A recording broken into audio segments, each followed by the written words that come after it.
아담이 그의 아내 하와와 동침하매 하와가 임신하여 가인을 낳고 이르되 내가 여호와로 말미암아 득남하였다 하니라.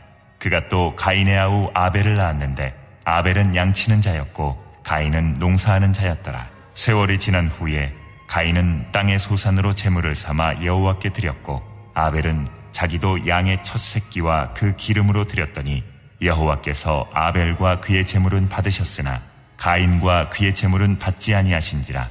가인이 몹시 분하여 안색이 변하니. 고개를 들고 이 앞을 보세요. 네, 제 뒤에 십자가가 있습니다. 십자가를 향해 고개를 들면 저는 여러분의 얼굴을 볼 수가 있어요. 정말 잘 오셨습니다. 여러분, 우리가 성경을 이렇게 집어들고 성경을 읽기 시작할 때 하나님께서 예배를 얼마나 소중히 여기시는가를 우리가 알게 돼요. 성경을 읽기 시작하면 하나님께서 사람들이 드리는 이 예배에 대하여 얼마나 민감해 하시는지 우리가 절실히 느끼게 돼요. 그러면 목사님이 예배드리자, 구역장이 예배드리자 하는 말들이 잔소리가 아니라, 맞아, 내가 성경을 읽을 때에 하나님께서 그렇게 예배를 소중히 여기시는 마음을 내게 알려주셨지, 이것은 하나님의 음성이야, 내가 다시 예배 자리로 나가야지, 이렇게 깨달음을 얻게 되는 것입니다. 사실 예수님을 구주로 영접하고 하나님을 믿게 된다면 우리들은 평생토록 예배자로 사셔야 돼요. 네. 세상에 살면서 제가 이 성경을 통하여 배운 것이 있는데, 이 성경을 읽을 때 내가 배움을 받았던 것 중에 하나는 내가 육체의 몸을 입고 이 세상에서 드려지는 이 예배에 성공하여야, 그래야 하나님의 나라에서 천사들이 부러워하는 예배자가 될 수 있다는 거였어요. 그렇기 때문에 성도들은 이 예배가 무엇인가 아는 것이 굉장히 중요합니다.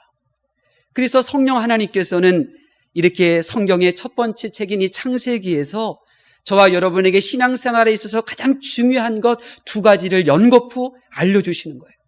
먼저는 아담과 하와를 통하여 하나님의 말씀에 불순종할 때 그 대가가 얼마나 취엄한가를 가르쳐 주시고, 그리고 이어서 오늘 본문에 이 가인과 아벨을 통하여 이 예배에 실패한 자의 그 종말이 어떠한가를 우리들에게 밝히 드러내심으로 우리가 예배의 실패자가 아니라 예배의 성공자가 되도록 사모하는 마음을 일으켜 주시는 것입니다.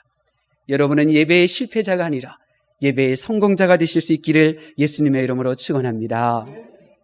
성령 하나님께서는 저와 여러분이 예배를 잃어버리지 않도록, 예배를 알아가도록 이렇게 예배에 대해서 말씀해 주시는데, 오늘 본문을 보니까 가인과 아벨의 출생의 이 비밀을 통하여 예배는 이런 거야, 이것을 보여주고 계세요. 우리 1절 말씀 보겠습니다. 1절 말씀, 시작.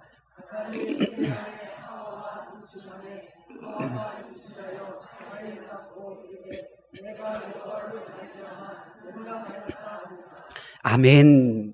우리 1절 한글로 이렇게 기록되어진 말씀을 읽을 때에는, 야, 아담이 믿음이 좀 괜찮은데, 믿음 쓸만한데, 이렇게 생각을 들어요. 그런데 이 히브리어 성경을 보게 되면요, 좀 다릅니다. 히브리어 성경에는 동침하메라고 하는 이 단어 뒤에 에트라고 하는 단어가 쓰여져 있어요. 이 에트라고 하는 단어는 그것 자체, 그 일 자체, 이런 뜻이 있어요. 그러니까 이 아담은 스스로에게 내가 아들을 낳아야 되겠다, 이렇게 스스로 생각하고 하와와 동침을 한 거예요. 그리고 아들을 낳고 나서는 뭐라고 말하느냐? 하나님께서 주신 거야. 즉 이렇게 말하고 있는 거예요. 그러니까 히브리어 성경을 읽어보면 아담은 스스로 지금 자기가 아들을 낳는 행동을 하고 있다고 생각하고 있는 거예요. 그리고 하와 앞에서도 내가 지금 스스로 행동하고 있다는 것을 보여줬어요. 그런데 아들을 낳고 나서는 이거 하나님께서 하신 거야, 이렇게 말하고 있는 거예요. 네. 말만 하는 거예요. 사람이 주도적으로 해놓고 내가 아니면 안 돼, 이렇게 생각을 하면서도 겉으로는 하나님이 하신 거예요, 이렇게 말하는 모습이 바로 이 가인의 모습이라는 거예요.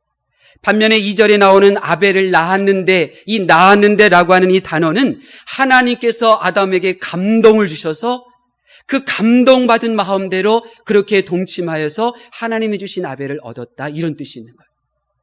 그러니까 하나님께서는 사람이 의도적으로 행하였다 얻은 이 가인과 하나님이 감동으로 행동하여서 얻은 아벨을 통하여 예배의 두 종류를 여러분들에게 말씀하시는 거예요. 어떤 예배요? 사람이 스스로 행하는 예배. 내가 아니면 안 된다고 생각하는, 그러면서도 겉으로는 하나님께서 하셨다라고 말하는 이런 예배와 처음 시작부터 끝까지 하나님의 감동으로 드려지는 예배. 오늘 찬양대가 찬양하였던 것처럼 하나님께서 나를 이끄신 것이고 하나님께서 행하신 것임을 드러내는 이 예배라는 거예요. 그러니까 아벨은 하나님께서 강권적으로 시키셔서 출생하고, 인간적인 아들인 가인은 사람이 스스로 낳아 출생되었다는 이 출생의 비유를 통하여 저와 여러분에게 인간의 행위 중심의 예배와 하나님의 전적인 은혜 아래 드려지는 이 예배 두 가지 모습을 보여주고 있는 것입니다. 예수님께서는 이런 말씀을 하셨어요. 하나님께 나와 예배하는 자는 영과 진리로 예배할지니라. 아니, 사람 몸뚱아리인 내가 어떻게 영으로 하나님 앞에 예배 드릴 수 있어요? 나는 육체인데 어떻게 내가 영으로 하나님께 예배 드릴 수 있어요? 이 육체 덩어리가 나의 자아와 생각은 완전히 십자가에 못 박여지고 하나님의 영으로 완전히 감동되어지고 인간의 의는 사라지고 오직 하나님의 감동된 은혜로만 가득한 그 상태를 말하는 거죠. 이러한 예배를 하나님 앞에 드리라, 그렇게 말씀하신 겁니다. 또 하나님께서는 예배를 가르쳐 주시기 위하여 가인과 아벨의 직업에 대해서도 말씀하셨어요. 우리 2절 말씀 보겠습니다. 2절 말씀 시작.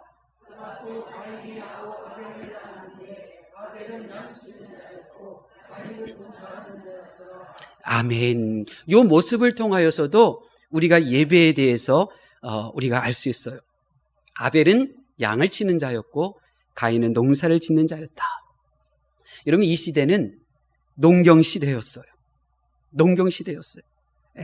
농사를 짓지 않으면 먹을 것이 없는 그러한 시대였어요. 농사를 지어서 보리를, 밀을 재배하여 먹었어요. 그런데 아벨은 농사를 지어야 먹고 사는 이 시대에서 농사를 짓는 것이 아니라 지금 양을 키우는 목자의 삶을 살아가고 있어요. 농사를 지어야만 먹고 살 수가 있는데, 농사를 지어야만 그렇게 또 재산도 불릴 수 있는 이 시대인데, 아니 농사를 지어야만 자기도 살고 처자식도 먹여 살릴 수 있는 이 시대인데, 근데 아벨은 양을 치고 있는 거예요. 아니 목사님, 양 키워서 양 잡아먹으면 되죠. 아니요. 이 시대는요, 사람이 고기를 먹을 수 없는 시대였어요. 고기를 사람들이 언제부터 먹게 되었는지 아세요? 홍수가 끝나고 나서요. 그래서 창세기 9장 3절 4절에 하나님께서 말씀하시기를 모든 산동물은 너희의 먹을 것이 될지라 채소같이 내가 이것을 다 너희에게 주노라. 하나님께서는 먼저 채소를 먹을 것을 주셨고, 이제 노아의 홍수가 마치고 나서 그때 비로소 내가 채소를 너에게 먹게 한 것처럼 이제부터는 너희가 산동물을 먹어도 돼. 하나님께서 허락하신 거예요. 그러니까 아벨은 지금 고기를 먹기 위해서 양을 쳤던 것이 아니에요. 그러면 왜 양을 쳤어요? 하나님께 제사를 드리기 위해서 양을 쳤어요. 자신의 것으로 삼거나 자신의 유익을 위해서가 아니라 하나님만을 위하여 양을 쳤어요. 왜 하필이면 양을 쳤을까요? 아담과 하와, 이 아벨의 아버지 이 아담과 하와가 하나님의 말씀에 불순종하여 타락했을 때 그들 부모는 무화과 나뭇잎으로 그렇게 치마를 입었어요. 창세기 3장 7절에 보면 무화과 나무 잎을 엮어 치마로 삼았더라 그랬어요. 그래서 하나님은 그들의 모습을 보고 창세기 3장 21절에 하나님이 아담과 그의 아내를 위하여 가지옷을 지어 입히시니 그랬어요. 아담은 무화과 나무 잎을 엮어 치마를 만들어 입었어요. 그러나 하나님께서는 가지옷을 직접 만들어서 입히셨어요. 여러분, 가지옷을 입히기 위해서는 반드시 피를 흘려야만 해요. 피를 흘려야만 해요.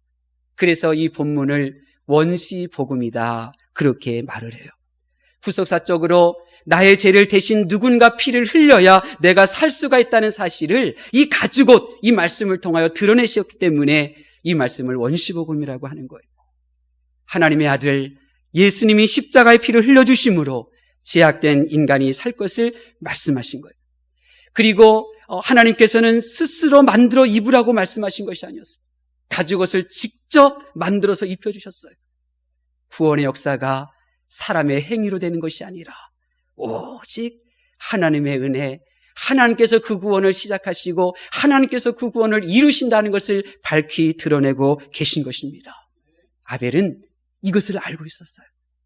하나님께서 기뻐하시는 제사가 피의 제사라는 것을 알았고, 그래서 자신이 그 양을 잡아 먹을 수 없는 것이지만, 그 양을 키워도 자신의 재산이 안 되지만 하나님께서 원하시는 것을 드리기 위하여 1년 동안 그 양을 키우기 위하여 애썼고 수고하였고 잠 못 자며 양을 키웠던 거예요. 그래서 히브리서에 보니까 이러한 아벨에 대하여 믿음이 있었다고 고백하는 거예요. 여러분, 사람이 자신의 것이 안 되는데 열심히 일하는 사람이 몇 명이나 될까요? 공산당 이론 아주 화려해요. 그러나 직접 그 이론을 실천해 보니까 어때요? 내가 열심히 노력해봤자 그것이 내 것이 되던가요? 그 공동체의 이론과 나눠 먹어야 되잖아요. 그러니 설러덩 공산당원들이 일하는 거예요. 그러니 공산국가가 저렇게 다 못 사는 거잖아요. 내 것이 안 되면 사람들은 열심히 노력하지를 않아요. 그것이 이 세상의 모습이에요. 사람의 본성이에요. 그런데 아담은 그와 같은 세상의 길을 걸어간 것이 아니에요. 아담은 자신의 것이 아니에요.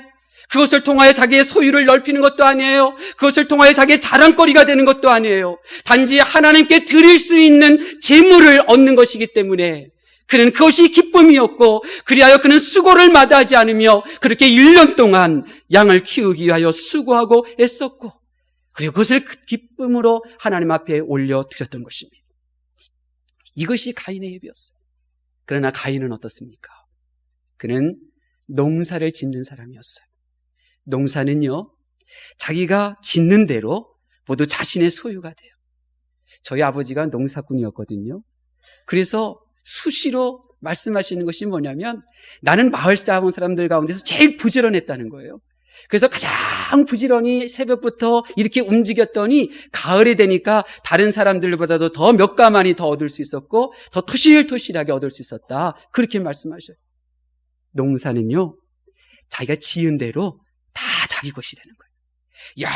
열심히 농사를 짓는 것만큼 더 많은 것을 얻을 수가 있어요. 가인은 이것을 경험했어요. 자기가 수고하면 수고한 대로 더 많은 것을 얻는 것을 경험을 했어요. 수고한 만큼 재산이 늘어나는 기쁨을 누렸어요. 그러니 하나님이 보이지 않는 거죠. 하나님이 보이지 않는 거예요. 예수님께서는 이런 가인을 생각하시면서 이런 비유로 말씀하셨어요. 누가복음 12장 16절에서 21절 말씀이에요. 또 비유로 그들에게 말하여 이르시되, 한 부자가 그 밭에 소출이 풍성함에 심중에 생각하여 이르되, 내가 곡식 쌓아둘 곳이 없으니 어찌할까 하고, 또 이르되 내가 이렇게 하리라. 내 곡간을 헐고 더 크게 짓고 내 모든 곡식과 물건을 거기에 쌓아두리라. 또 내가 내 영혼에게 이르되, 영혼아, 여러 해 쓸 물건을 많이 쌓아두었으니 평안히 쉬고 먹고 마시고 즐거워하자 하리라 하되, 하나님은 이르시되, 어리석은 자여, 오늘 밤에 내 영혼을 도로 찾으시리니 그러면 내 준비한 것이 누구의 것이 되겠느냐 하셨으니, 자기를 위하여 재물을 쌓아두고 하나님께 대하여 부요하지 못한 자가 이와 같으니라. 가인은 부요했어요. 그런데 하나님에 대하여서는 부요하지 못했어요. 왜요? 자기가 가지고 있는 것으로는 하나님께 드릴 수 있는 것이 하나도 없거든요. 이것을 늦게 깨달은 거예요. 가인의 삶이 바로 이런 사람이었어요. 가인과 아벨은 이런 모습으로 하나님 앞에 예배를 드려왔어요. 그렇게 어제도, 그리고 오늘도, 앞으로도 이런 모습으로 그렇게 예배를 드릴 상황이었어요. 그런데 놀라운 일이 벌어졌어요. 우리 3절 말씀 보겠습니다. 3절 말씀 시작.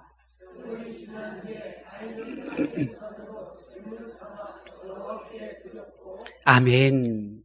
우리 한글 성경으로 세월이 지난 후에 이렇게 보게 되면 우리가 언뜻 어떻게 받아들이느냐면, 그래, 아벨과 가인이 이렇게 1년 동안 이렇게 농사 짓고 양을 치고 1년 후에 이제 처음으로 예배를 드리나 보다, 이렇게 자칫 오해할 수가 있어요. 그런데 히브리어 이 성경을 보게 되면 좀 더 자세하게 우리들에게 말씀하고 있어요. 여기서 세월이 지난 후에 그랬는데요. 이 지난 후에, 이 지난 후에는 케츠하야라고 하는 말이에요. 케츠하야, 지난 후에. 케츠는 지난이라고 하는 말인데 이 케츠는 무슨 뜻이냐면 마지막, 종말, 자르다, 찍어버리다 이런 뜻이 있어요. 그러니까 마지막 그날이 어떤 날이냐면 하나님께 찍혀버리는 날, 하나님께 잘라져서 버려지는 날, 그런 뜻이에요. 그리고 이 하야라고 하는 뜻은 만나다, 이루다 그런 뜻이니 이 종말의 뜻이 이제 그의 인생에 이르렀다 이런 뜻인 거예요. 다시 말씀드리면 열심히 세상에서 자신의 일에만 몰두하며 살다가 어느 날 갑자기 하나님의 끝날이 오게 되고 하나님의 마지막 종말의 때를 맞게 되는데 하나님께서 인정하시지 않으면 찍어버리게 되는 결정이 내려지는 그 결말의 날을 지금 가인과 아벨이 맞이하였는데 바로 그 결정적인 그 순간에 그들은 지금 예배를 올려드리게 되었다는 거예요. 근데 그들은 그것이 종말의 때라는 것을 모르는 거죠. 모르는 거예요. 예수님께서 말씀하셨어요. 하나님의 날, 그 날이 어떻게 온다고요? 도적같이 온다 그러셨어요. 그래서 너희는 어떻게 하고 있으라고요? 졸고 있으라고요? 자고 있으라고요? 깨어 있으라 말씀하신 거예요. 가인과 아벨도 지금이 이제 하나님으로부터 찍혀버리는 그 마지막 순간의 예배라는 사실을 모르는 채 과거에 들여왔고 지난주에 들어왔고 작년에 드려왔던 그 모습 그대로 지금 또다시 예배를 하나님 앞에 올려드리고 있는 거예요. 자, 그러면 이 가인의 예배를 한번 보자고요. 가인의 예배가 어떤 예배였습니까? 우리 3절 말씀 봉독하겠습니다. 시작. 세월이 지난 후에 가인은 땅의 소산으로 하나님 앞에 예물을 올려드렸어요. 땅이라는 곳은 어떤 곳인가? 아다마라고 해요. 히브리어는 아다마, 티끌, 세상, 본향, 흙 그런 뜻이에요. 그러니까 가인은 땅에서 나오는 것으로 하나님 앞에 올려드렸어요. 근데 여러분, 이 땅이 어떤 곳인가요? 이 땅은요, 하나님께 저주를 받은 곳이었어요. 사람의 하나님의 말씀을 거역한 죄로 말미암아 이 땅은 하나님 앞에 저주를 받은 곳이었어요. 결국 아무리 이 땅의 것이 좋다 하더라도 하나님이 보시기에는 좋은 것이 아니에요. 아무리 이 세상에 이 땅에서 난 것이 향기롭다 할지라도 하나님에게는 악취가 나는 거예요. 이것을 가인은 몰랐어요. 가인은 몰랐어요. 이 땅에 그 어떤 곳으로도 하나님께서 기뻐 받으실 만한 것이 없다는 저주받은 이 땅이라는 것을 가인은 몰랐던 거예요. 그러니 이 땅에서 난 것을 가지고 자랑스럽게 이 정도면 된다 생각하고 하나님 앞에 올려드리려고 했던 거죠.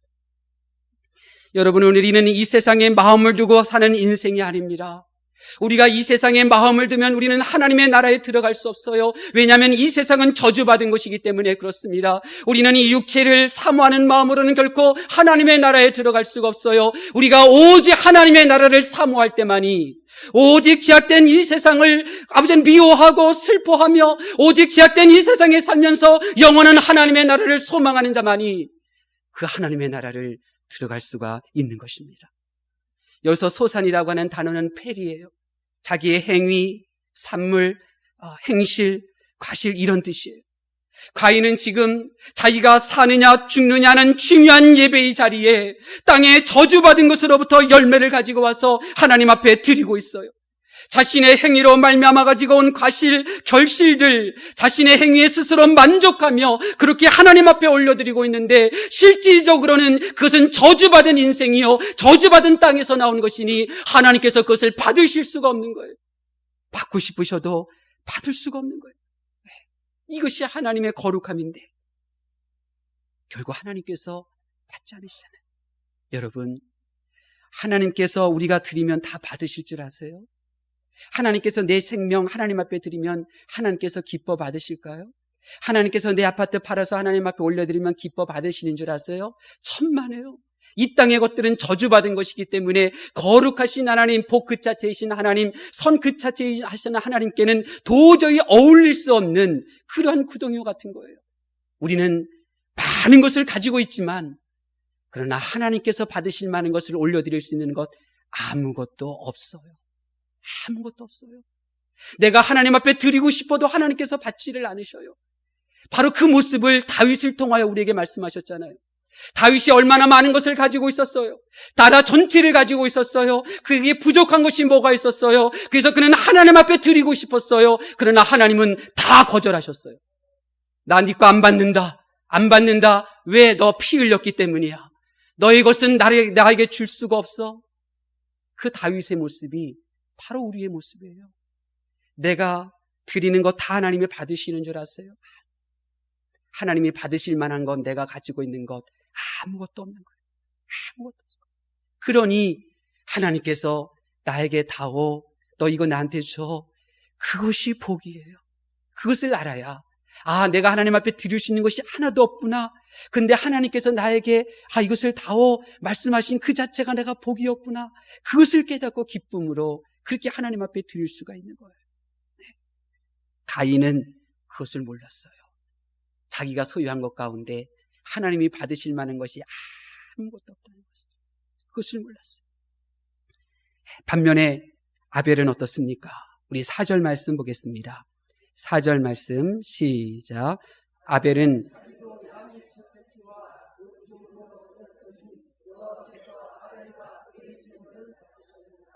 아멘. 아벨은 하나님께서 받으시는 예배였어요.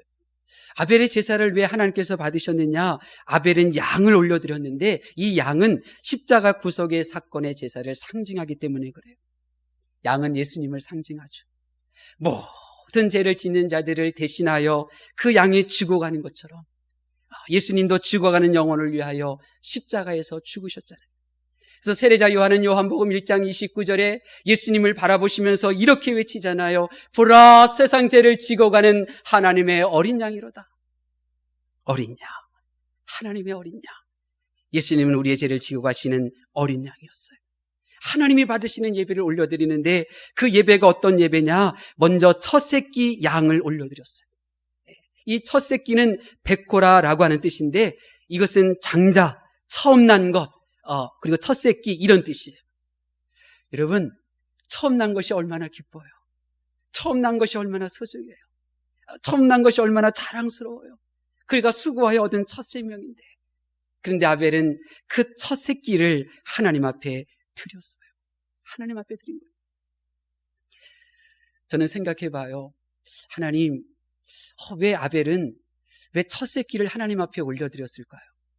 제가 아벨의 믿음, 이 피가 필요하다는 예배까지는 내가 이해할 수 있는데 왜 첫 새끼를 드렸던 걸까요?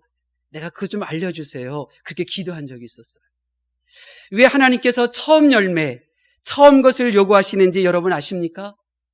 왜 가인이 첫 예물을 하나님 앞에 올려드렸고 하나님께서 그것을 기뻐 받으셨는지 여러분 아십니까?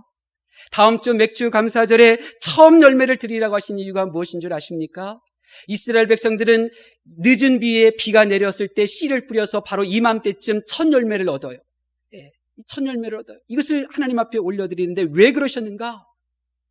하나님께서요, 저와 여러분에게 먼저 첫 열매를 주셨기 때문에 그런 거예요. 하나님께서 저와 여러분에게 먼저 첫 열매를 주셨어요. 독생자 아들 하늘에서 이 세상에 보내시고 장자의 명분인 첫 열매이신 예수님을 십자가에 올려놓으심으로 날 위하여, 온 인류를 위하여 처음 열매로 삼으시고 아낌없이 우리에게 주셨거든요. 하나님이 먼저 우리에게 첫 열매를 주셨으니 이제 말씀하시는 거예요. 너도 나에게 첫 열매를 다오. 첫 열매를 다오. 아벨은 하나님께서 첫 열매 되신 예수님을 인류에게 주신 마음을 알았기에 자신의 것이 될 수도 없지만 최선을 다하여 수고하였어요. 아벨은 하나님의 기쁨이 되는 예물을 드리고 싶었기 때문에 하나님께서 원하시는 첫 번째 예물을 구별하여 그렇게 올려드린 거예요. 아벨은 이런 제사를 드렸어요. 그리고 하나님은 그 예배를 받으셨어요. 그렇다면 우리도 이런 제사를 드려야 될 줄로 믿습니다. 하나님께서 기뻐하시는 제사, 나의 온 마음과 목숨을 다하여 드리는 제사, 오직 예수님의 피와 예수님의 은혜와 그 공로를 의지하여 드리는 그 제사를 우리도 드려야 합니다. 또한 아벨은 그 기름으로 드렸어요. 여기서 기름은 헬레브라고 하는 말인데 이 뜻은 아주 아름다운, 살찐, 그리고 기름진 이 뜻이에요. 이 기름은 가장 좋은 부분이고 가장 아름다운 부분이고 가장 살찐 부분인데 이 기름이 상징하는 바는 감사였어요. 감사. 히브리어는 상형 문자거든요. 그래서 모든 알파벳에는 다 의미하는 바가 있어요. 예, 알렙은 그 첫 번째 단어인 알렙은 황소를 의미하는 것이고 1이라는 숫자를 의미하는 거거든요. 그래서 이 기름은 이 감사를 상징하는 거예요. 예. 그런데 이 히브리어 성경을 보니까 이 기름이라는, 오늘 우리 한글 성경에는 기름으로 그렇게 나왔지만 히브리어 성경에는 단수가 아니라 복수로 쓰여져 있어요. 가인과 같이 자기 만족이 아니라 이 정도면 됐어, 자기 의의가 드러내고 감사가 없는 그런 제물이 아니라 아벨은 하나님 앞에 감사함으로 드렸는데 그 감사함이 한 가지 이유가 아니라 감사한 내용들이 여러 가지도 그렇게 많은 복수의 그 감사의 내용들로 하나님 앞에 올려드렸답니다. 아벨은 자신의 것이 아니라 하나님의 것이 될 것을 인정했고 처음 난 것으로 제물을 드렸고 감사하며 하나님 앞에 올려드렸어요. 이런 아담의 제물을 하나님께서는 즉시 받으셨습니다. 다음 주에 드려지는 맥주 감사주일 예배가 바로 이런 것입니다. 여러분이 지금까지 예배를 드리면서 마음의 소원을 가지고 나와서 예배 드리잖아요. 이런저런 하나님의 도우심을 사모하며 또 하나님의 은혜를 사모하며 그렇게 예배를 드리잖아요. 근데 다음 주는 그런 예배가 아니에요. 하나님께서 지금까지 나에게 베풀으신 그 은혜, 그 감사거리들을 다 마음속에 차곡차곡 쌓아가지고 감사할 거리 하나가 아니라 감사할 거리를 풍성하게 그렇게 쌓아가지고 와서 드려지는 예배가 바로 맥주 감사주일 예배예요. 내게 주신 것들 가운데 하나님 앞에 올려드릴 수 있는 것은 아무것도 없어요. 그런데 하나님께서 구별하셔서 나에게 바치라 하신 것이 있으니 그것을 구별하여 하나님 앞에 올려드리는 것이 바로 맥주 감사주일 예배인 것이에요. 하나님께서는 지금까지 이런 예배를 명령하셨고 지금까지 이 온전한 예배를 드리도록 기다리셨어요. 이번 한 주간 동안 하나님께 감사할 거리들 여러분 마음속에 가득가득 채우실 수 있기를 바랍니다. 그리고 하나님께서 기뻐하시는 그 제물을 가지고 나와 하나님 앞에 올려드리는 예배가 되실 수 있기를 바랍니다. 하나님의 말씀을 경청하는 성도 여러분, 왜 가인이 동생을 죽일 만큼 분노해야만 했을까요? 다음에 또 예배 드리면 되는데 왜 그랬을까요? 맞아요. 이제 하나님 앞에 예배 드릴 기회가 없었어요. 그래서 분노하는 거예요. 이제 다시는 내가 하나님 앞에 예배 드릴 수가 없게 되었구나. 가인, 나의 동생 아벨도 예배에 실패했으면 우리에게 똑같이 또 다른 예배 드릴 기회를 주셨을 텐데 그 미움이 동생을 죽인 거예요. 이제 나는 하나님께 예배 드릴 수 없는 비참한 존재가 되었구나. 그 사실 때문에 일을 가는 거예요. 분노하는 거예요. 그래서 사람을 죽인 거예요. 다음에 기회가 있으면 다시 준비해서 드릴 수 있는데 다음에 기회가 없다고 하니까 분노하는 거예요. 그래서 예수님께서 말씀하셨잖아요. 천국에 들어가지 못하는 자가 어떻게 행동한다고요? 이를 간다고 그랬어요. 이를 간다고 했어요. 이것이 바로 불신앙 자의 모습인 거예요. 하나님께서 다시는 너에게 기회를 주지 않는다 선포할 때 그들은 주님을 무시하고 주님께 대들고 주님께 분노하고 이를 갈아요. 이것이 불신자들의 모습이에요. 우리도 가인처럼 이렇게 제사를 드리면 장담할 수 없어요. 아벨의 제사로 회복하여야 하고 아벨이 드린 그 제사를 계속해서 유지해 나가셔야 돼요. 한 가지만 더 말씀드릴게요. 가인과 아벨이 지금 각기 따로따로 예배를 드리고 있어요. 왜 그런 줄 아세요? 예배는요, 한 사람 한 사람이 하나님 앞에 올려드리는 거예요. 하나님께서 우리가 100명 넘는 사람들이 찬양을 할 때 이 100명이 함께 화합해서 울려나누는 그 멜로디 화음의 목소리를 하나님께서 들으시는 줄 아세요? 아니에요. 여러분 앞에 하나님이 앉아있어서 여러분의 목소리를 좀 듣고 계시는 거예요. 여러분의 목소리를.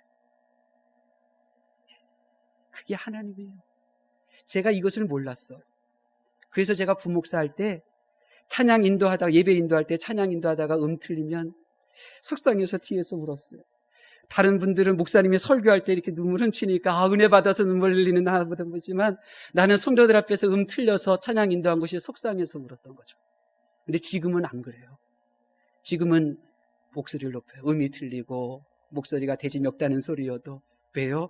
내 앞에 하나님이 계셔서 나의 목소리만을 듣고 계신다는 사실을 내가 알게 되었기 때문에 그런 거예요. 그래서 저는 예배 드릴 때 이곳에 앉아 있을 때 한 번도 다리를 꼬고 앉은 적이 없어요. 저는 다리 꼬고 앉아 계신 목사님들 많이 봤어요. 저 어렸을 때. 저 참 보기 좋다, 담대하신 것 같다, 그렇게 생각했던 적도 있었어요. 그런데 한 번도 다리 꼬고 있지 않아요. 왜요? 내 앞에 지금 하나님이 나의 예배드린 모습을 보고 계시는데 내가 어떻게 감히 그럴 수 있어요? 찬양도 혼자 드리는 거고요. 하나님께서 여러분 한 사람 앞에 앉아서 예배를 지금 받고 계시는 거예요. 마지막, 하나님께서 내 예배를 받지 않으시면 나는 지옥의 불에 떨어집니다. 더 이상 회복할 기회도 없고 시간도 없습니다. 아벨의 제물을 즉시 받으시고 더 이상 너는 안 가져와도 된다고 인정하시는 예배를 우리가 올려드려야지, 가인과 같이 내가 가져와도 네가 더 다음에 준비하고 와도 내가 너로부터 완전히 돌아섰으니 필요 없다, 이런 예배를 드리셔서는 안 됩니다. 이스라엘 백성들은 이 가르침을 놓쳐버렸어요. 그래서 그들은 예배를 드려도 하나님이 기뻐하시는 예배를 드릴 수도 없었고 또 책망받을 수밖에 없었으며 예배의 능력을 경험하기는커녕 예배를 잃어버리는 멸망의 길을 그들은 걸어갔던 것입니다. 이제 저와 여러분은 감사함으로 하나님이 원하시는 것으로 예배를 올려드리셔서 이 땅에서 또 하나님의 나라에서 천사들이 부러워하는 예배자로 우뚝 서실 수 있기를 예수님의 이름으로 축원합니다. 기도하겠습니다.